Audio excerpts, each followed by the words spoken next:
পিঠা শুধু খাবার নয়, এটা একটা ঋতু, একটা শৈশব, একটা আবেগ। পিঠার ঘ্রাণ মানেই ফিরে যাওয়া সেই আগুন পোহানো দিনে, যেখানে ঘরের কোণে ছিল একরাশ উষ্ণতা। পিঠার স্বাদ জিভে নয়, মনের ভিতরে গেঁথে থাকে বহু বছর ধরে। স্মৃতির যে পিঠাগুলো হারিয়ে গেছে, সেগুলো আজকাল সবচেয়ে বেশি খেতে ইচ্ছে করে। পিঠা বানানোর অবধি শীতের সকাল জেগে ওঠে আর মন জেগে ওঠে হাসিতে। দুধ, চাল, নারকেলের জাদুতে তৈরি এমন কিছু শুধু মুখে লেগে থাকার মতো পিঠা তৈরি করি আমরা। তো হ্যালো এভরিওয়ান, আসসালামু আলাইকুম। সকলে ভালো আছেন আশা করি। আলহামদুলিল্লাহ আমিও বেশ ভালো আছি। আজকে তৈরি হবে ভাপে পুলি পিঠা।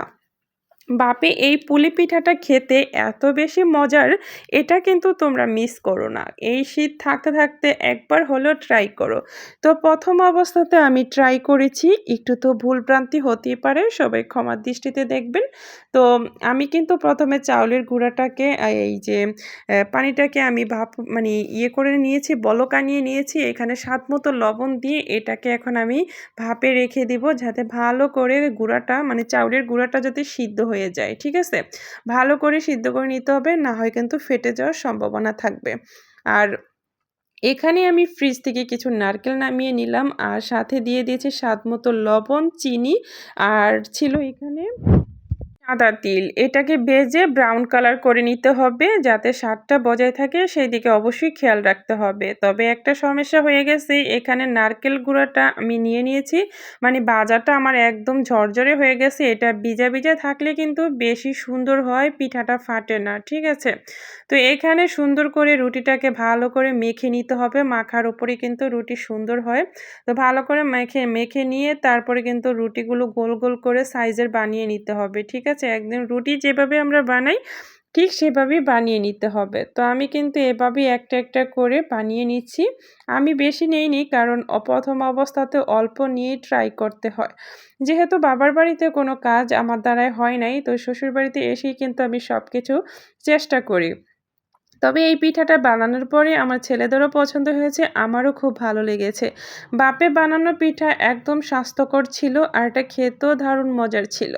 এই তো আমি এভাবেই কিন্তু রুটিগুলোকে বেলে বেলে নিয়েই কিন্তু একটা একটা করে পিঠাগুলোকে বানিয়ে নিচ্ছি। একটা মজার বিষয় কি জানো?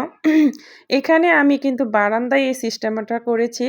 সাইডে আমি পর্দার কাপড়ও দিয়ে দিয়েছি। চাইলে আমি এভাবে করতে পারি বা খোলামেলাভাবেও করতে পারি। তো আমার এই বারান্দায় এটা কেমন হয়েছে অবশ্যই কমেন্ট করে জানাবা। এটা একটু বড়সড় করে যদি করা যেত তাহলে আরো বেশি ভালো হতো। আসলে বাচ্চাদের ঘরে চাইলেই মন মতো সবকিছু করা যায় না। যাই হোক, ছোটখাটোভাবে একটু করছি। অনেকদিন ধরেই ভাবতেছি বড় ভিডিও করব। আসলে বড় ভিডিও করতে গেলে অনেকটা সময় লেগে যায়।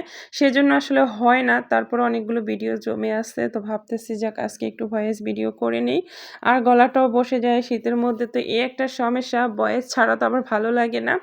তো আমার কিন্তু রুটিগুলো পিঠাগুলো হয়ে গেছে। এখন আমার যেই অল্প একটু উঠছে মানে বাকি ছিল, সেইটুকু দিয়ে কিন্তু আমি কুলি পিঠা বানিয়ে ফেললাম ছোট্ট করে। তো এটা আসলে ডিজাইন সেরকম পারি না, তারপরও চারপাশ থেকে একটু বটে দিলাম, হ্যাঁ? তো এখন কিন্তু আমার সবগুলো পিঠে অলরেডি রেডি হয়ে গেছে। দেখো, দেখতে সুন্দর হয়েছে না? মাশাআল্লাহ, খুবই সুন্দর হয়েছে। আমি যে বানাতে পারি এটা দেখে তো আমার অনেক খুশি লাগে। তারপরে এখানে আমি কড়াইতে পানি দিয়ে দিলাম। পানিটা বলকা নিয়ে এখানে আমি উপরে দিয়ে দিব, প্রেসার কুকারে যে উপরের ইয়েটা থাকে সেটার উপরে রেখে দিব একটা একটা করে। আর এটার মধ্যে একটু তেল ব্রাশ করে নিলে বেশি ভালো হয়, ঠিক আছে? তাহলে পিঠাটা লাগবে না। তো আমি কিন্তু তেল ব্রাশটা করেই নিয়েছি। নিয়ে এখন একটা একটা করে সব দিয়ে এখন আমি কিন্তু এই কড়াইয়ের উপরে দিয়ে দিব। দিয়ে এখন ঢাকনাটা দিয়ে কিছুক্ষণ রেখে দিব, কারণ এটা হতে বেশি সময়ও লাগে না। হ্যাঁ? তো কিছুক্ষণের জন্য অপেক্ষা করার পরে দেখলাম এটা হয়ে গেছে। তারপরে এটাকে নামিয়ে নিব। নিয়ে তারপরে এখন এটাকে ঠান্ডা হতে দিব। ঠান্ডা হওয়ার সাথে সাথে এটাকে কেটে নিতে হবে স্লাইস করে। তাহলে দেখতেও সুন্দর লাগে, কাটতেও কিন্তু খুব সহজে কাটা হয়ে যায়। আমি কিন্তু আবারও নিয়ে আসলাম এটা বারান্দায়, কারণ বারান্দার পরিবেশটা একদম খোলামেলা। এখানে সব ধরনের কাটাকাটি বা করতে কিন্তু খুব ভালো লাগে, দেখতেও সুন্দর লাগে। তো আমি কিন্তু এগুলোকে একটা একটা করে সবগুলো পিস পিস করে কেটে নিচ্ছি। তো আলহামদুলিল্লাহ, খুব প্রথম হিসাবে খারাপ হয় নাই। আমি যতটুকু মনে করি, জানি না কেমন হয়েছে। আর তোমরা অবশ্যই কমেন্ট করবা। ওই যে বললাম যে এটা যদি একটু পুরটা যদি আমি নরম করে বানাতাম তাহলে আর কি একটু বেশি সুন্দর হতো, ঠিক আছে? তারপরেও আলহামদুলিল্লাহ বেশ ভালো হয়েছে এভাবেই। তো আজকের মতো বিদায় নিচ্ছি এখানেই। কেমন হয়েছে অবশ্যই কমেন্টে জানাইবা। ভালো লাগলে লাইক, কমেন্ট, শেয়ার করবা। ভালো না লাগলেও লাইক, কমেন্ট, শেয়ার করে পাশে থাকবা, ঠিক আছে? আমার নতুন বন্ধুদের জন্য অবশ্যই আমার ভালোবাসা থাকবে। আজকে এ পর্যন্তই। সবাই ভালো থেকো। আল্লাহ হাফেজ। আসসালামু আলাইকুম।